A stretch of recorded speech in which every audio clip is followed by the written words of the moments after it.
ಮಹೇಶ್ ಶೆಟ್ಟಿ ತಿಮ್ಮರೋಡಿ ವಿಚಾರದಲ್ಲಿ ಮತ್ತೊಂದು ಸ್ಫೋಟಕ ಬೆಳವಣಿಗೆ ನಡೀತಾ ಇರುವಂತದ್ದು.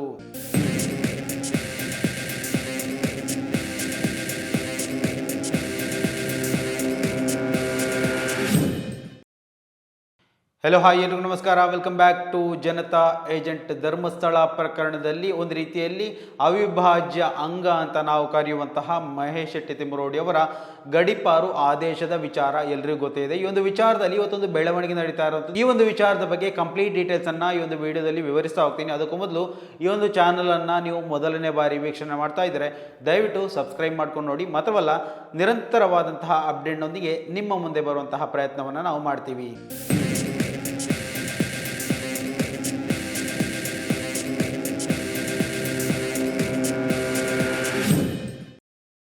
ಈ ಮೊದಲು ಅಂದರೆ ಸೆಪ್ಟೆಂಬರ್ 18ಕ್ಕೆ ಪುತ್ತೂರು ಉಪವಿಭಾಗಾಧಿಕಾರಿ ಸ್ಟೆಲ್ಲಾ ವರ್ಗೀಸ್ ಅವರು ಮಹೇಶ್ ಶೆಟ್ಟಿ ತಿಮ್ಮರೋಡಿ ಅವರನ್ನು ರಾಯಚೂರು ಜಿಲ್ಲೆಯ ಮಾನ್ವಿ ತಾಲೂಕಿಗೆ ಗಡೀಪಾರು ಮಾಡಿ ಆದೇಶವನ್ನು ಹೊರಡಿಸಿದರು. ಈ ಒಂದು ಆದೇಶವನ್ನು ಪ್ರಶ್ನಿಸಿ ಮಹೇಶ್ ಶೆಟ್ಟಿ ತಿಮ್ಮರೋಡಿ ಅವರು ಹೈಕೋರ್ಟ್ಗೆ ಅರ್ಜಿಯನ್ನು ಕೂಡ ಸಲ್ಲಿಸಿದರು. ಈ ಒಂದು ಅರ್ಜಿಯನ್ನು ಪುರಸ್ಕಾರ ಮಾಡಿದಂತಹ ಮಾನ್ಯ ಹೈಕೋರ್ಟ್ ನವೆಂಬರ್ 17ರಂದು ಸೂರಜ್ ಗೋವಿಂದರಾಜು ಅವರಿದ್ದಂತಹ ಏಕಸದಸ್ಯ ಪೀಠ ಈ ಒಂದು ಅರ್ಜಿಯನ್ನು ಎತ್ತಿ ಹಿಡಿಯುತ್ತೆ. ಮಾತ್ರವಲ್ಲ, ಈ ಒಂದು ಆದೇಶವನ್ನು ರದ್ದು ಮಾಡಿ ಆದೇಶವನ್ನು ಹೊರಪಡಿಸುತ್ತೆ. ಈ ಒಂದು ಗಡೀಪಾರು ಆದೇಶ ನಡೆಸುವಂತಹ ಸಂದರ್ಭದಲ್ಲಿ ಮಹೇಶ್ ಶೆಟ್ಟಿ ತಿಮ್ಮರೋಡಿ ಅವರಿಗೆ ವಿವರಣೆ ನೀಡಲು ಮತ್ತು ಈ ಒಂದು ವಿಚಾರವಾಗಿ ವಿಚಾರಣೆ ನಡೆಸದೆ ಈ ಒಂದು ಆದೇಶವನ್ನು ಹೊರಡಿಸಿರುವುದು ಕಾನೂನು ಬಾಹಿರವಾಗಿ ಅನ್ನುವಂತಹ ಆದೇಶ ಉಲ್ಲೇಖವನ್ನು ಮಾಡಿರುವಂಥದ್ದು. ಜೊತೆಗೆ ಈ ಒಂದು ಪ್ರಕರಣವನ್ನ ಮತ್ತೆ ಪುತ್ತೂರು ಉಪವಿಭಾಗಾಧಿಕಾರಿ ಸ್ಟೆಲ್ಲಾ ವರ್ಗೀಸ್ ಅವರ ಚೇಂಬರ್ಗೆ ಹೈಕೋರ್ಟ್ ತಲುಪಿಸಿತ್ತು.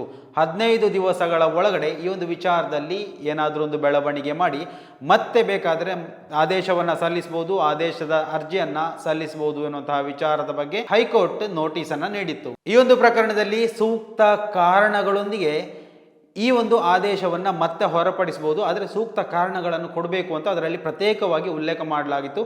ಅದರಂತೆ ಪುತ್ತೂರು ಉಪವಿಭಾಗಾಧಿಕಾರಿ ಈ ಒಂದು ಪ್ರಕರಣದಲ್ಲಿ ಮತ್ತೆ ಕೆಲವೊಂದು ಪ್ರಕರಣಗಳನ್ನು ಸೇರಿಸಿ ಡಿಸೆಂಬರ್ 17ರಂದು ಈ ಒಂದು ಆದೇಶವನ್ನು ಎತ್ತಿ ಹಿಡಿಯುವ ರೀತಿಯಲ್ಲಿ ನೋಟಿಸನ್ನು ಮಹೇಶ್ ಶೆಟ್ಟಿ ತಿಮ್ಮರೋಡಿ ಅವರ ಮನೆಗೆ ಕಳುಹಿಸಿರುವಂಥದ್ದು. ಮತ್ತೊಮ್ಮೆ ಈ ಒಂದು ಗಡೀಪಾರು ಆದೇಶವನ್ನು ಸಮರ್ಥಿಸಿ ಉಪವಿಭಾಗಾಧಿಕಾರಿ ನೋಟಿಸನ್ನು ಕಳಿಸಿರುವಂಥದ್ದು. ಸೊ ಈ ಒಂದು ವಿಚಾರವಾಗಿ ಆಗಿದೆ ಇವತ್ತು ಮತ್ತೊಂದು ಬೆಳವಣಿಗೆ ನಡೀತಾ ಇರುವಂಥದ್ದು. ಈ ಒಂದು ಪ್ರಕರಣದಲ್ಲಿ ಆದೇಶ ಮಾಡುವಷ್ಟು ಗಡೀಪಾರು ಮಾಡುವಷ್ಟು ಪ್ರಕರಣಗಳು ಇಲ್ಲ ಎನ್ನುವಷ್ಟರ ಮಟ್ಟಿಗೆ ಮತ್ತೊಮ್ಮೆ ಮಾನ್ಯ ಹೈಕೋರ್ಟನ್ನು ಕದ ತಟ್ಟಿರುವಂಥದ್ದು, ಮತ್ತೊಂದು ರಿಟ್ ಅರ್ಜಿಯನ್ನು ಸಲ್ಲಿಸಿರುವಂತಹ ವಿಚಾರ. ದಕ್ಷಿಣ ಕನ್ನಡ ಜಿಲ್ಲೆಯಿಂದ ರಾಯಚೂರಿನ ಮಾನ್ವಿ ತಾಲೂಕಿಗೆ ಗಡೀಪಾರು ಮಾಡಿ ಆದೇಶವನ್ನು ನೀಡಿದಂತಹ ಪುತ್ತೂರಿನ ಉಪವಿಭಾಗಾಧಿಕಾರಿಯ ಆದೇಶವನ್ನು ಪ್ರಶ್ನಿಸಿ ಮತ್ತೊಮ್ಮೆ ನ್ಯಾಯಾಲಯದ ಮೊರೆ ಹೋಗಿರುವಂಥದ್ದು ಮಹೇಶ್ ಶೆಟ್ಟಿ ತಿಮ್ಮರೋಡಿ ಅವರು. ಎಲ್ರಿಗೂ ಗೊತ್ತೇ ಇದೆ, ಈ ಒಂದು ಧರ್ಮಸ್ಥಳ ಪ್ರಕರಣದಲ್ಲಿ ಅತ್ಯಂತ ಮುನ್ನೆಲೆಯ ಹೋರಾಟಗಾರರಾಗಿ ಗುರುತಿಸಿಕೊಂಡವರು. ಮಾತ್ರವಲ್ಲ, ಸೌಜನ್ಯ ಹೋರಾಟದಲ್ಲಿ ಕೂಡ ಗುರುತಿಸಿಕೊಂಡವರು. ಇನ್ನು ಕೆಲವೊಂದು ಹೋರಾಟಗಳಲ್ಲಿ ತಮ್ಮನ್ನು ತಾವು ಗುರುತಿಸಿಕೊಂಡವರು. ಈ ಮೊದಲು ಅವರ ಗತಕಾಲವನ್ನು ಪರಿಶೋಧನೆ ಮಾಡುವುದಾದರೆ ಹಲವು ಪ್ರಕರಣಗಳು ಅವರ ಮೇಲೆ ದಾಖಲಾಗಿತ್ತು, ಕೆಲವೊಂದು ಹಿಂದುತ್ವದ ವಿಚಾರಗಳ ಆಧಾರದಲ್ಲಿ.